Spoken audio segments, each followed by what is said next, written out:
небольшой капсуле целая история. Послание курсантам будущего выпускники закладывают с волнением. Письмо писали все вместе. Послание, напутственные слова, какие-то военные хитрости, мудрость наша, которая за 4 года у нас накопилась, наш опыт. Все это мы постарались передать в нашем письме. Традиция закладки капсулы времени появилась в 2019 году. Это уже третья, которую заложили в парке столетия танкового училища. Каждая из них сроком в 10 лет. На протяжении месяца примерно мы собирались, думали текст какой набросать, чтобы будущим поколениям, это выпускникам 1931 года, было интересно читать это послание.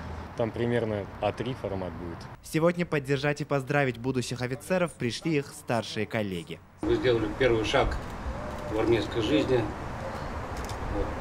Молодцы, что соблюдаете традиции.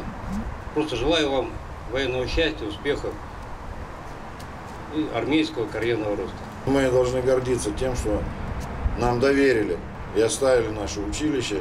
Единственное, лучшее и по праву, которое выпускает достойных офицеров, которые с достоинством и честью выполняют свой воинский долг.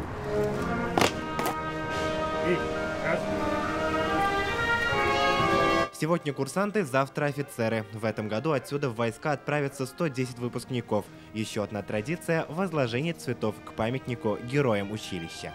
Выпускники подготовились по специальности командиры танковых подразделений, будут распределены по всем военным округам, по видам и родам войск.